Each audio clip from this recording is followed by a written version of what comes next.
New TV news కి స్వాగతం. ముందుగా హెడ్లైన్స్. వైఎస్ఆర్ ఆసరా పథకం కింద 25,570 కోట్లు ఆడవారి ఖాతాలోకి జమ. సీఎం రేవంత్ రెడ్డిని మర్యాదపూర్వకంగా కలిసిన బీఆర్ఎస్ ఎమ్మెల్యేలు. దేశంలో మత కల్లోలాలు సృష్టించేందుకు బీజేపీ ప్రభుత్వం పన్నాగం. సిపిఎం.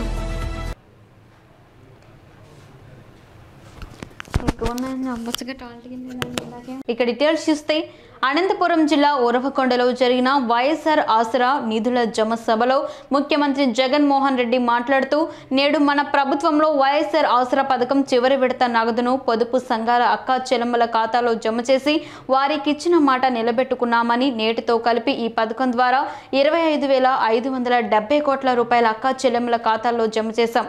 ప్రతి కుటుంబంలోనూ ఆధునిక భారతీయ మహిళ ఆవిర్భవించాలనే లక్ష్యంతో మన ప్రభుత్వం అడుగులు వేస్తోందని, దేశంలో మరో రాష్ట్రంలో లేని విధంగా మహిళా సాధికారిత, మహిళా సంక్షేమం కోసం అర్హతే ప్రామాణికంగా మన ప్రభుత్వం ప్రతి పథకాన్ని అమలు చేస్తోందని చెప్పేందుకు గర్వపడుతున్నానని ఆయన తెలిపారు. చిక్కటి చిరునవ్వుల మధ్య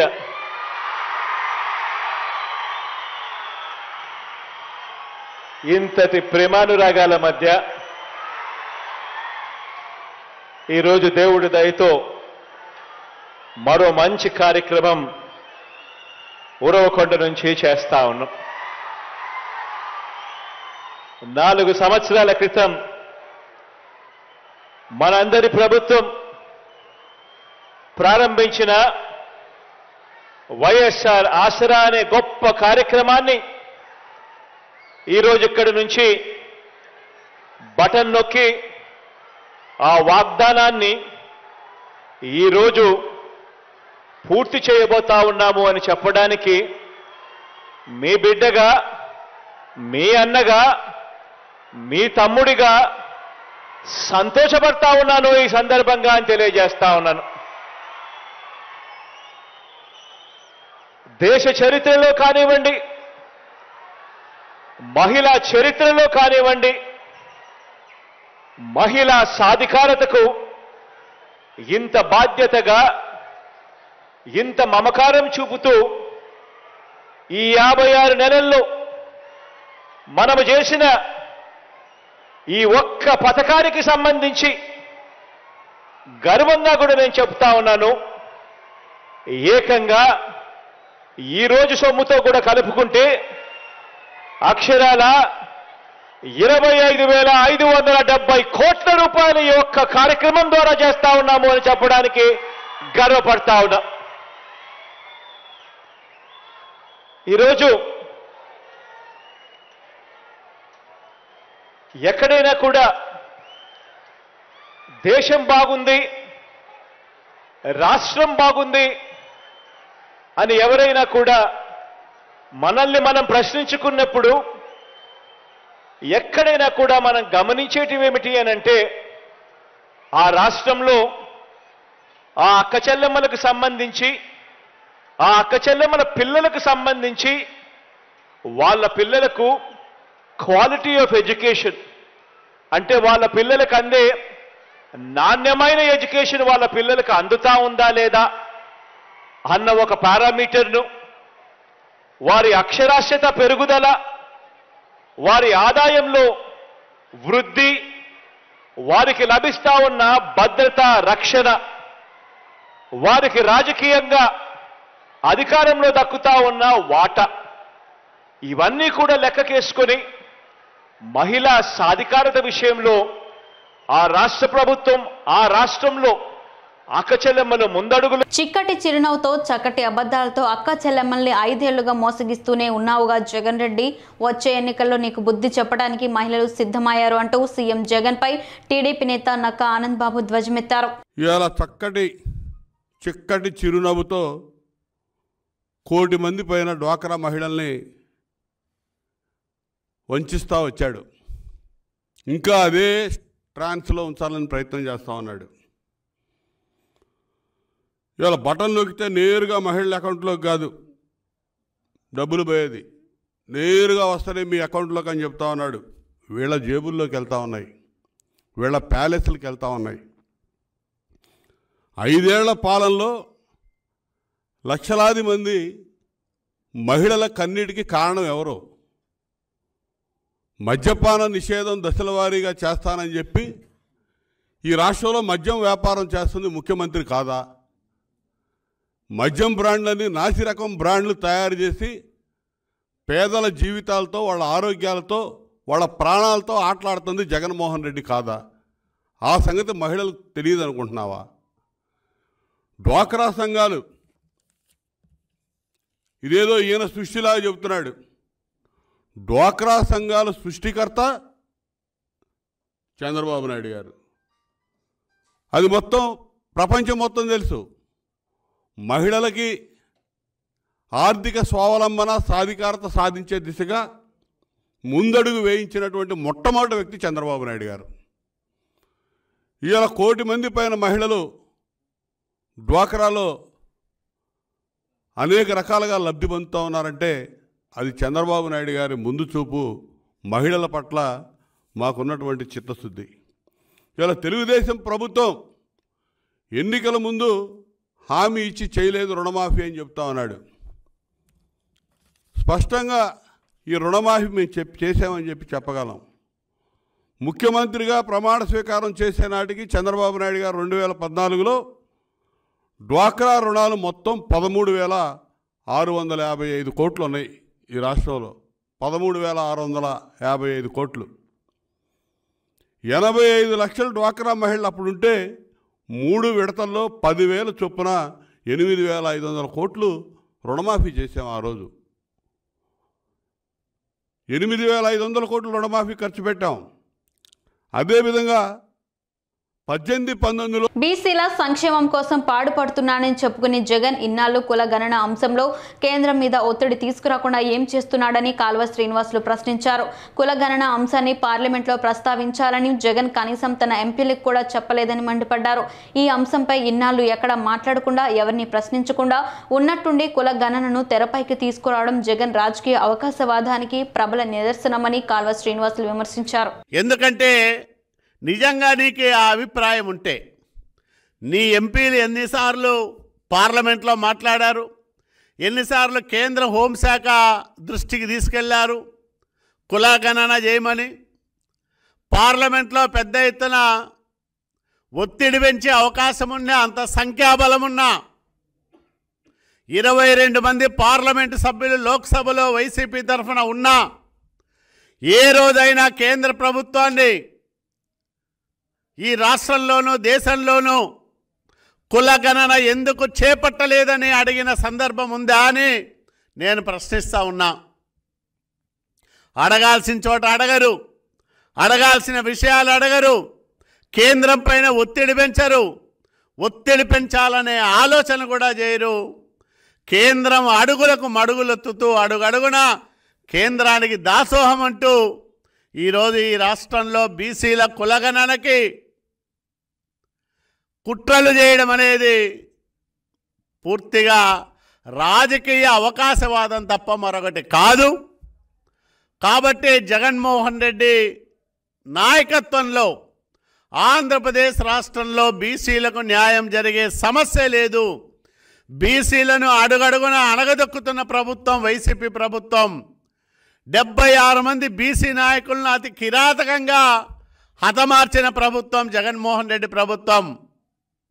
వేల మంది బీసీ నాయకులపైన, కార్యకర్తలపైన అక్రమ కేసులు పెట్టి నెలల తరబడి జైళ్లలో మగ్గేలా చేసిన దుర్మార్గమైన పెత్తందారీ పోకడలున్న ప్రభుత్వం జగన్మోహన్ రెడ్డి ప్రభుత్వం. కాబట్టి ఇట్లాంటి ప్రభుత్వంలో బీసీలకు న్యాయం జరగదు. మళ్ళా చంద్రబాబు నాయుడు గారు ముఖ్యమంత్రి అయితేనే నిధుల్లో విధుల్లో బీసీలకు వాటా ఉంటుంది. అట్లాగే బీసీల గలం బలంగా వినిపించడానికి అవకాశం వస్తుంది. కాబట్టి ఆంధ్రప్రదేశ్ రాష్ట్రంలో ఉండే నా బీసీ సోదరులారా, సోదరీమణులారా, జగన్మోహన్ రెడ్డి రాజకీయ కుట్రలకు బలి కావద్దండి. రాజకీయ దుర్మార్గమైన ఆలోచనల్లో తెలుగుదేశం పార్టీ జాతీయ కార్యాలయంలో స్వర్గీయ పరిటాల రవీంద్ర గారి 19వ వర్ధంతి సందర్భంగా ఆయన విగ్రహానికి పూలమాళ్లు వేసి నివాళులర్పిస్తున్న మాజీ మంత్రివర్యులు శాసనసభ్యులు గోరంట్ల బుచ్చయ్య చౌదరి, శాసనమండలి సభ్యులు వేంపడ చిరంజీవి, మాజీ శాసనసభ్యులు కూన రవికుమార్, జీవి ఆంజనేయులు, మాజీ మేయర్లు పంతం రజనీ శేషకుమారి, కోనేరు శ్రీధర్, పార్టీ నాయకులు Kotha Nagendrababu, A V Ramana, Paruchuri Krishna, Shankar Naidu, party media coordinator Darapneni Narendrababu తదితరులు పాల్గొన్నారు. సోదరుడు పరిటాల రవి దివికేగి 20 సంవత్సరాలు దాటింది. ఈనాటి ముఖ్యమంత్రి హత్యా రాజకీయాల్లో ఆరితేరిన వ్యక్తి కుట్ర వల్ల పరిటాల రవి అసూలు బాశాడు, దుర్మార్గం పాలయ్యాడు. కేసుల నుంచి తప్పించుకోవటం సహజంగా మారిపోయింది జగన్మోహన్ రెడ్డి. కోడికత్తి కేసులో శ్రీనివాస్కు వాంగ్మూలం ఇవ్వకుండా జైలు పాలు చేసిన దుర్మార్గుడు ఈ ముఖ్యమంత్రి. సొంత బాబాయిని హత్యని సహజమానంగా చిత్రించడం కోసం ప్రయత్నం చేసి ఇవాళ కుట్ర వెలుగులోకి వచ్చాక దాన్ని తప్పించుకోవడం కోసం ఏ విధంగా కేసును మాఫీ చేయడం కోసం పోలీసు యంత్రాంగాన్ని దుర్వినియోగం చేస్తున్నాడో మనం చూస్తూ ఉన్నాం. ఇలాంటి రాక్షస ప్రవృత్తిగల ముఖ్యమంత్రి సారథ్యంలో ఈ రాష్ట్రం చిన్నాభిన్నమైపోతూ ఉంది. దీన్ని అందరూ ఖండించాల్సిన అవసరం ఉంది.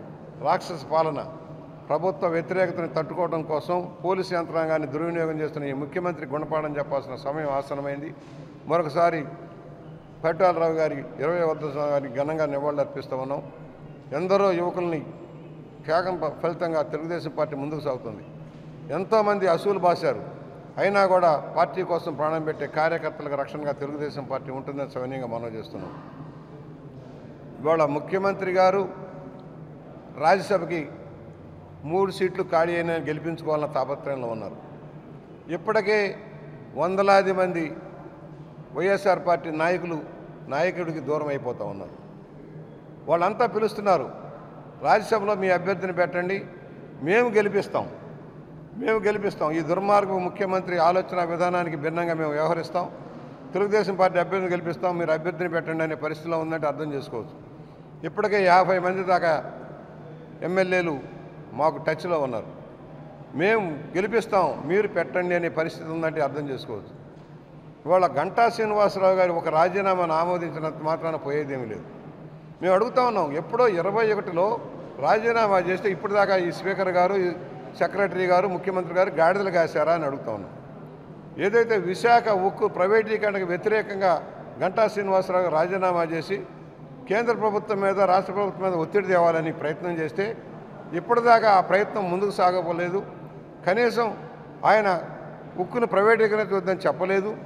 రాష్ట్ర సంపదంతా ఆదాయానికి కట్టబెడతా ఉన్నాడు, పోర్టులన్నీ కూడా ఆయన కట్టబెడతా ఉన్నాడు. ముఖ్యమంత్రి రేవంత్ రెడ్డిని వారి నివాసంలో మర్యాద పూర్వకంగా కలిసిన బీఆర్ఎస్ ఎమ్మెల్యేలు సునీత లక్ష్మారెడ్డి, కొత్త ప్రభాకర్ రెడ్డి, గూడెం మహిపాల్ రెడ్డి, మాణిక్ రావులు కలిసి పుష్పగుచ్చం అందజేశారు. టీపీసీసీ మేనిఫెస్టో కమిటీ చైర్మన్ పరిశ్రమల శాఖ మంత్రి శ్రీధర్ బాబు దుడ్డిల అధ్యక్షతన గాంధీ భవన్లో ప్రారంభం సమావేశమైంది. ఈ సమావేశంలో ఏఐసీసీ ఇన్ఛార్జ్ దీపాదాస్ మున్షి, రాష్ట్ర రోడ్లు మరియు భవనాల శాఖ మంత్రి Komatireddy Venkatreddy, AICC professional Congress chairman Praveen Chakravarthy, AICC కార్యదర్శులు రోహిత్ చౌదరి, మన్సూర్ ఖాన్ ఎమ్మెల్సీ మరియు TPCC working president Mahesh Kumar Goud, manifesto committee సభ్యులు తదితరులు పాల్గొన్నారు.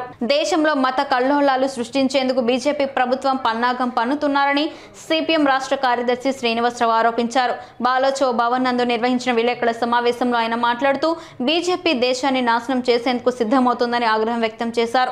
ప్రధాని మంత్రి దేశ ప్రజలలో ఐకమత్యాన్ని తొలగించేందుకు పన్నాగం పడుతున్నారని విమర్శలు చేశారు. ఈరోజు దేశంలో, రాష్ట్రంలో చాలా పెద్ద ఎత్తున మత ఘర్షణలు, ఉద్రిక్తతలు పెంచడానికి కుట్ర జరుగుతుంది.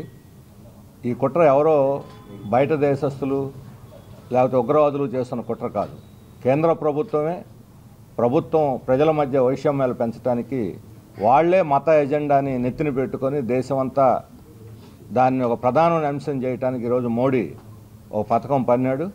అంటే ఈరోజు దేశ ప్రజలు తమ సమస్యల గురించి, దేశం గురించి, దేశ ఐక్యత గురించి ఆలోచించకుండా మతం గురించి, మత ఆవేశాల గురించి, ఏ మతం గొప్పది, ఏ దేవుడు గొప్పవాడు అనే చర్చలో ఈరోజు మునిగిపోతున్నారు. దాని మీద ఒకరినొకరు నిందించుకోవటం, తిట్టుకోవడంతో ఘర్షణలు మొదలై ఈరోజు పరస్పర విద్వేషాలు పెంచేదానికి, తద్వారా దేశం బలహీనపడిపోయి పరదేశీయులకు మన దేశం దేనికి పనికి రాకుండా చేయడానికి, వాళ్ళ ముందు మనం తల వంచుకుని అవమానకరంగా చేసుకోవటానికి ఈరోజు దేశం యొక్క పరువు ప్రతిష్టలనే ప్రపంచం ముందు దెబ్బతీస్తున్నటువంటి మోడీ ఈ వైఖరిని ఖండిస్తున్నాము. ఒక దేవాలయం కట్టడం, ఆ దేవాలయాన్ని ప్రారంభించడం అయోధ్య తప్పు కాదు. ఎవరైనా దేవాలయాలు కట్టుకోవచ్చు, ఈ దేశంలో ఎవరైనా పూజలు చేసుకోవచ్చు. ప్రధానమంత్రి స్వయంగా దీనికి నాయకత్వం వహించి ఒక మతాన్ని నెత్తిన వేసుకోవటం అని అంటే, హిందూ మతంలో ఈరోజు ఉన్నటువంటి అసమానతల గురించి, హిందూ మతంలో ఉన్నటువంటి వివక్షతల గురించి, హిందూ మతంలో స్త్రీలను అణిచివేస్తున్నారు, హిందూ మతంలో దళితులను అణిచివేస్తున్నారు, బలహీన వర్గాలను తక్కువ చేసి చూస్తున్నారు. వీళ్ళందరూ కాకుండా కేవలం ఉన్నత కులాల్లోని అగ్ర కులాల్లో ఉన్నటువంటి భూస్వాములు, పెట్టుబడులు, అదాని అంబానీ లాంటి వాళ్ళకి పెద్దపీట వేసి దానికోసం ఈరోజు ఈ మతాన్ని ఒక సాధనంగా, కార్పొరేట్ శక్తుల ప్రయోజనాలను కాపాడటానికి ఈరోజు ఒక సాధనంగా ఈరోజు మోడీ ఈ అజెండాని టేకప్ చేశాడు. ఇంత పెద్ద విద్వేషాలు పెంచుతూ కుట్ర చేస్తూ ఉంటే ఈ రాష్ట్రంలో ఉన్నటువంటి అధికార ప్రతిపక్ష పార్టీలు ఏం చేస్తున్నాయి? జగన్మోహన్ రెడ్డి పూర్తిగా ప్రధానికి వంతపాడుతున్నాడు, ఆయన సేవలో మునిగి తేల్తా ఉన్నాడు. ఆయన దృష్టిలో పడి ఏదో ఒక రకంగా తాను మద్దతు సంపాదించాలి అనే ఒక ఆతృతలో చంద్రబాబు నాయుడు గారు ఉన్నారు. ఆయన నేరుగా అయోధ్య హాజరయ్యారు, వాళ్ళు ఆహ్వానించారు, ఆయన పోయాడు.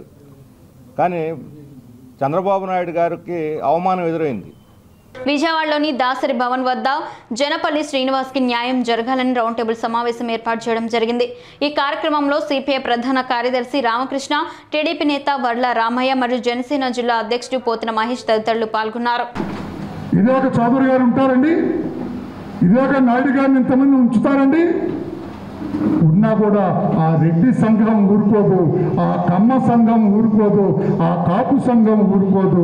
ఇది దళిత సంఘాలు కనుక దళిత సంఘాల్లో యూనిటీ ఉండదు కనుక దళిత సంఘాల్లో ఆర్థిక స్థోమత మా కేవీపీఎస్ మాల్యాద్రి గారు చాలా స్పష్టంగా చెప్పారు.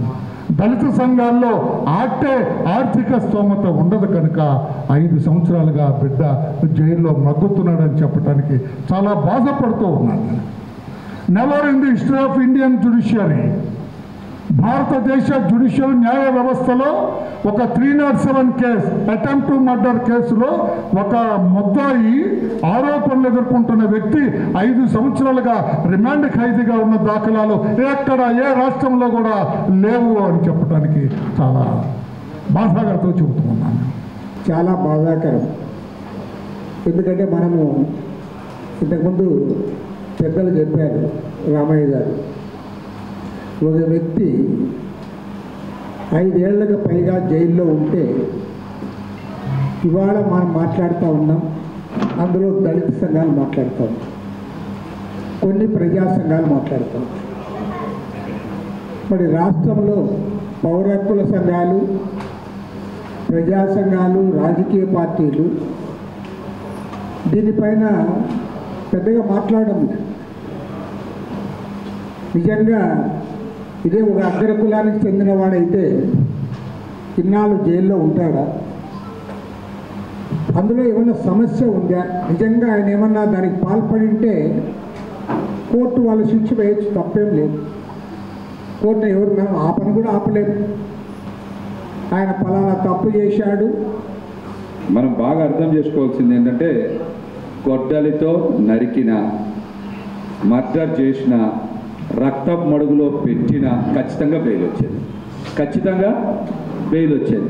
మర్డర్ చేస్తే బెయిల్ వచ్చేది. మనం చూసాం కదా కడపలో వివేకానంద రెడ్డి గారిని గొడ్డలతో గుండెల మీద వేసి రక్తపు మడుగులో ఉంచి సాక్ష్యాల్ని తారుమారు చేసి కేసుని పక్కదారి పట్టించాలో అంటే ఖచ్చితంగా బెయిల్ వచ్చేది. కోడికత్తి ఒక చిన్నది పెట్టి జగన్మోహన్ రెడ్డి గారి ఆధ్వర్యంలో, జగన్మోహన్ రెడ్డి గారి నేతృత్వంలో, జగన్మోహన్ రెడ్డి గారి డైరెక్షన్లో పనిచేసినటువంటి మన జనపల్లి శ్రీనుకు మాత్రం 5 ఏళ్ళుగా బెయిల్ రాలా. 5 ఏళ్ళుగా బెయిల్ రాలా. మీరు చూశారు మరి వివేకానంద రెడ్డి గారి కేసులో సిబిఐఏ బెయిల్ మంజూరు చేసింది. అక్కడ నేరుగా ఆ హత్యతో సంబంధం ఉన్నటువంటి వ్యక్తులకి పెద్ద ఎత్తున రాష్ట్ర మంత్రివర్యులు పెనుగొండ వైకాపా ఎమ్మెల్యే అభ్యర్థి ఉషశ్రీ చరణ్ మాట్లాడుతూ వచ్చే ఎన్నికల్లో కళ్యాణ్ దుర్గం నియోజకవర్గం నుంచి ఎమ్మెల్యే అభ్యర్థిగా నిలబడుతున్న తలారి రంగయ్యకు ప్రతి కార్యకర్త నాయకులు సహకరించి గెలుపుకు కృషి చేయాలన్నారు. ఈ రోజు జగన్మోహన్ రెడ్డి గారి ఆదేశం మేరకు పెనుగొండ కోఆర్డినేటర్గా నన్ను పోస్ట్ చేసిన వెంటనే నేను అక్కడికి పోవడం జరిగింది. అదేవిధంగా ఇక్కడ కూడా తలారి రంగయ్య గారిని కూడా కళ్యాణ్ దుర్గం సమన్వయకర్తగా నియమించడం జరిగింది. ప్రజలందరికీ కూడా కళ్యాణ్ దుర్గం ప్రజలందరికీ కూడా 2014 నుంచి ఇప్పటిదాకా అందరూ కూడా కలిసి మెలిసి కష్టపడి ప్రతి ఊర్లో కూడా ఆ రోజు కళ్యాణ్ దుర్గం అంటే 2014లో the third highest majority in Andhra Pradesh రాష్ట్రం టీడీపీకు.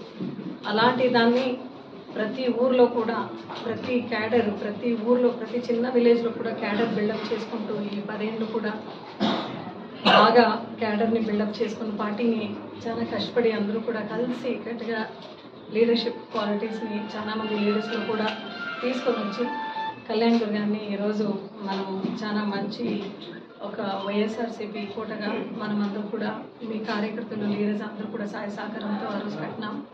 అదేవిధంగా 2019 ఎలక్షన్స్ 5 years మనము అపోజిషన్లో బాగానే పోరాడినాం. ప్రతి ఇష్యూస్ కూడా టీడీపీ వాళ్ళు ఏదైతే చేసినారో ప్రతి ఇష్యూస్ కూడా రేజ్ చేసి దాన్ని ఫైట్ చేసినాం బాగా కూడా. అదేవిధంగా 2019లో కూడా మీ అందరి సహాయ సహకారంతో లీడర్స్ మా ప్రజలందరి సహాయ సహకారంతో చాలా హయ్యెస్ట్ మెజారిటీ ఎప్పుడు కూడా కాంగ్రెస్ పార్టీకి రానంత గతంలో రానంత ఒక మెజారిటీ ఇంచుమించు 20,000 మెజారిటీ తీసుకొని వచ్చినామంటే అది కళ్యాణంలో ఆషామాష కాదు. ప్రతి ఒక్కరి సాయంతో సాధించగలిగినాం. దయచేసి అటువంటి సహాయ సహకారంలో ఈరోజు మీరందరూ కూడా తలారి రంగయ్య గారికి అందించాలని మా లీడర్స్ క్యాడర్ ప్రజలందరూ కూడా ఇప్పటికీ అప్పుడే బాగా అందరూ కూడా కలిసి పనిచేస్తున్నారు. పార్టీ ఇంకా మెరుగుగా పనిచేయాలి. ఎందుకంటే జగనన్న ఎప్పుడు కూడా మనం పార్టీ లైన్లో ఆలోచించాలి. జగనన్న వై నాట్ 170 175 అనే టార్గెట్ అనే నినాదంతో జగనన్న వెళ్తున్నారు కాబట్టి ఖచ్చితంగా మనం అందరూ కూడా అది సాధన చేయాలంటే ఇక్కడ వ్యక్తి ఇంపార్టెంట్ కాదు, ఇక్కడ పార్టీ లైన్ ఇంపార్టెంట్. కాబట్టి దయచేసి అందరూ కూడా కలిసికట్టుగా ఏదైతే సహాయ సహకారం నాకు అందించినారో అటువంటి సహాయ సహకారం కూడా ఇప్పటికి కూడా కళ్యాణ్ దుర్గం సమన్వయకర్తకు మీరు అందించాలి అని ప్రతి ఒక్కరికి కూడా మనస్ఫూర్వకంగా. ఉరవకొండ నియోజకవర్గానికి సీఎం జగన్ వరాల జల్లు కురిపించారు. ముఖ్యంగా జీడిపల్లి రిజర్వాయర్ డిస్ట్రిబ్యూటరీ కాలువల అభివృద్ధి పనులు వేగవంతం చేసేందుకు 68 కోట్ల రూపాయలు మంజూరు చేశారు. విశ్వవన మాట్లాడుతూ ఈ నియోజకవర్గానికి జరిగిన మంచి గురించి తాను గొప్పగా చెప్పుకొస్తూ ఒకవైపున చెబుతూనే మరోవైపున ఇంకా కొన్ని జరగాల్సినటివి కొన్ని ఇంకా చేయదగినవి అడిగాడు. దీనికి సంబంధించి తాను అడిగినట్టుగానే R&R ప్యాకేజీకి సంబంధించి జీడిమెట్ల రిజర్వాయర్ ఆఫ్ బెలుగుప్ప మండలానికి సంబంధించి దీనికి సంబంధించి కూడా స్పీడ్ పెంచే కార్యక్రమం కూడా ఖచ్చితంగా చేస్తాం. డిస్ట్రిబ్యూటరీ ఫీల్డ్ ఛానల్ సిస్టమ్ 76,000 ఎకరాలకు సంబంధించి దీనికి సంబంధించి కూడా 68 కోట్ల రూపాయలు స్పీడ్ పెంచేదాని కోసం దీని గురించి కూడా అడిగాడు. దీని గురించి కూడా ఖచ్చితంగా అడుగును ముందుకు పడతాయని సందర్భంగా తెలియజేస్తా ఉన్నాను. కొత్తగా రెసిడెన్షియల్ స్కూలు బీసీ పిల్లల కోసం పెన్నా హోబిలంలో అడిగాడు. దీనికోసం 33 కోట్ల రూపాయలు కేటాయింపు చేస్తా ఉన్నామని సందర్భంగా చెప్తా ఉన్నాం. అదేవిధంగా 12 మైనర్ ఇరిగేషన్ ట్యాంకులకు ఉరవకొండ గుత్తగొల కాన్స్టిట్యున్సీలో సంబంధించి మరో 20 కోట్ల రూపాయలు ఖర్చు చేస్తే వీటి అన్నిటికీ కూడా ఈ కార్యక్రమం కూడా చేయొచ్చని అడిగాడు. దీనికి కూడా శాంక్షన్ చేస్తా ఉన్నామని కూడా ఈ సందర్భంగా తెలియజేస్తా ఉన్నాను. రాబోయే రోజుల్లో ఇవన్నీ కూడా ఇంకా వేగం అందుకుంటాయి. కాసేపటి కిందట ఇక్కడికి వచ్చి అడుగుతా ఉన్నప్పుడు తాను అంటా ఉన్నాడు, అన్నా ఇదే ఊరు వీకోట మండలంలో జైహో బీసీ కార్యక్రమం జరిగింది. అనంతరం కార్యక్రమాన్ని ఉద్దేశించి మాజీ మంత్రి మాట్లాడుతూ టీడీపీ స్థాపించినప్పటి నుంచి బీసీలు తమకు అండగా ఉండి గెలిపించారని చెప్పారు.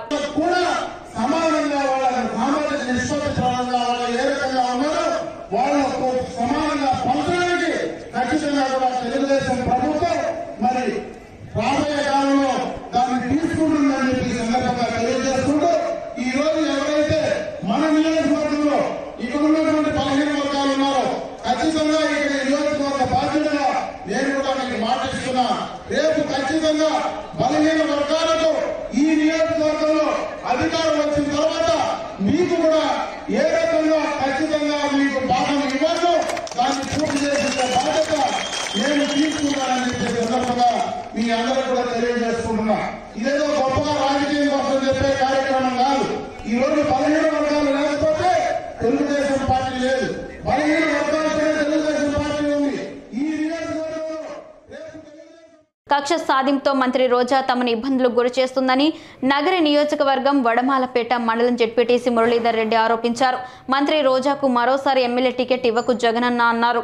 నగరి నియోజకవర్గంలో 5 మండలాలు ఉన్నాయి. 5 మండలాలకు సంబంధించినటువంటి జెడ్పీటీసీల యొక్క రూముల కేటాయింపు విషయమై మాట్లాడటం జరుగుతున్నది. మేము గెలిచి 2.5 సంవత్సరం అయింది. 2.5 సంవత్సరంగా మా చైర్మన్ని, సిఇఓని పలు దఫాలుగా పలు రకాలుగా ప్రతి మీటింగ్లోనూ ఈ రూముల విషయమై అడగడం జరిగింది.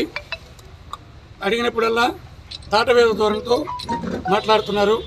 ఇప్పుడు 2.5 సంవత్సరం అయిపోయింది. ఇంకో 2 నెలల్లో ఎలక్షన్ ఉంది. ఈరోజు మేము జనరల్ బాడీ మీటింగ్లో మేము 5 మంది జెడ్పీటీసీలు గట్టిగా నిలదీయడం జరిగింది. నగరి జెడ్పీటీసీ నేను ఎస్సీ సామాజిక వర్గానికి సంబంధించినటువంటి వ్యక్తిని కాబట్టి నాకు మీరు రూమ్ ఇవ్వడం లేదా అని కూడా మాట్లాడడం జరిగింది. మా బాధ ఏమంటే గత ప్రభుత్వంలో మండల వ్యవస్థ ఏర్పడినప్పటి నుంచి జెడ్పీటీసీలకు ఒక వడమాలపేటలో తప్పితే మిగతా 4 మండలాల్లో మండల పరిషత్తులో రూములు కేటాయించడం జరిగింది. గత ప్రభుత్వంలో ఉన్నటువంటి జెడ్పీటీసీలు ఆ రూముల్ని వాడుకోవడం కూడా జరిగింది.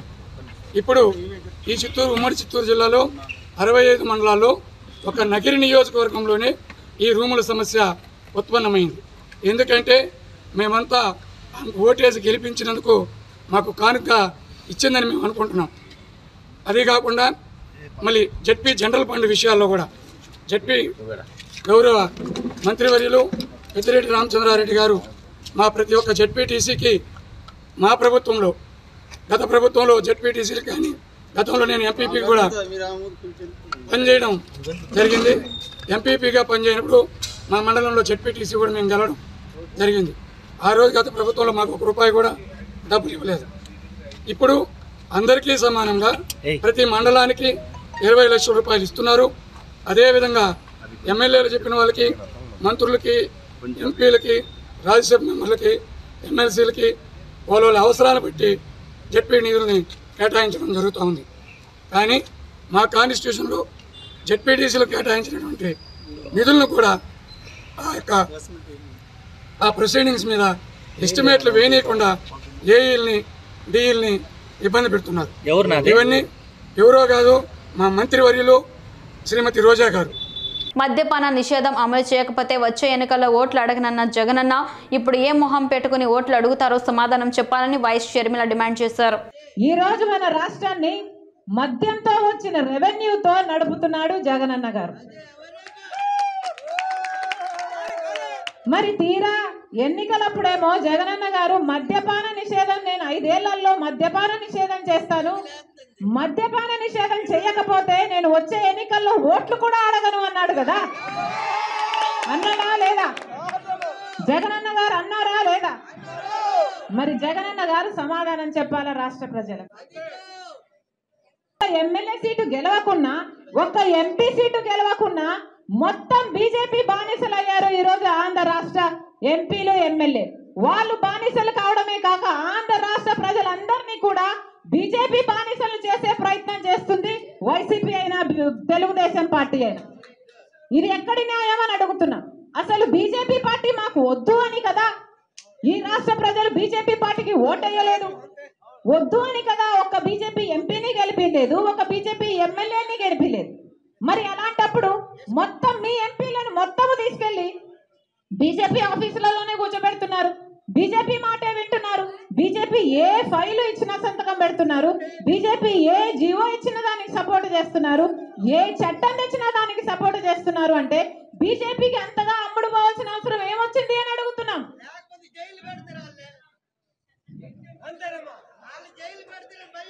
పోనీ బీజేపీ పార్టీ మనకు స్పెషల్ స్టేటస్ ఇస్తే మీరు బీజేపీ పార్టీకి ఊడిగా చేయండి, మాకు అభ్యంతరం లేదు. పోనీ బీజేపీ పార్టీ మనకు పోలవరం ప్రాజెక్ట్ ఇస్తే మీరు బీజేపీ పార్టీకి ఊడిగా చేయండి, మాకు అభ్యంతరం లేదు. పోనీ బీజేపీ పార్టీ మనకు ఏదైనా మన బిడ్డలకు ఉద్యోగాలు ఇస్తేనో మనకు రాజధాని ఇస్తేనో బీజేపీ పార్టీకి మీరే కాదు మేము కూడా సలాం కొడతాం. కానీ బీజేపీ పార్టీ చేయాల్సింది ఏది చేయలేదు కదా. అలాంటప్పుడు బీజేపీ పార్టీకి ఎందుకు అమ్ముడు పోయింది వైసీపీ అయినా తెలుగుదేశం పార్టీ అయినా అని అడుగుతున్నా. బీజేపీ పార్టీ ఒక మతతత్వ పార్టీ కాబట్టే రాజశేఖర రెడ్డి గారు ఎప్పుడూ బీజేపీని వ్యతిరేకిస్తూనే వచ్చారు. బీజేపీ పార్టీకి తెలిసిందల్లా ఒక మతాన్ని రెచ్చగొట్టడం, ఇంకో మతాన్ని అవమానించడం, వాళ్ళ మధ్య చిచ్చు పెట్టడం, ఆ మంటలో చలి కాచుకోవడం, ఇదే బీజేపీకి తెలిసిన రాజకీయం. కాబట్టే రాజశేఖర రెడ్డి గారు బీజేపీని ప్రతిసారి వ్యతిరేకించారు. అలాంటి బీజేపీ పార్టీకి ఆయన కొడుకు జగనన్న గారు ఇంతగా అమ్ముడుపోతారని ఎవరు ఏ రోజు అనుకోలేదు. వార్తలు ముగించే ముందు హెడ్లైన్స్ మరోసారి. వైఎస్ఆర్ ఆసరా పథకం కింద 25,570 కోట్లు ఆడవారి ఖాతాలోకి జమ. సీఎం రేవంత్ రెడ్డిని మర్యాదపూర్వకంగా కలిసిన బీఆర్ఎస్ ఎమ్మెల్యేలు. దేశంలో మత కల్లోలాలు సృష్టించేందుకు బీజేపీ ప్రభుత్వం పన్నాగం సిపిఎం. న్యూ టీవీ న్యూస్ ఇంతటితో సమాప్తం. తిరిగి రేపటి బులెటిన్లో మళ్ళీ కలుసుకుందాం. అంతవరకు సెలవు, నమస్కారం.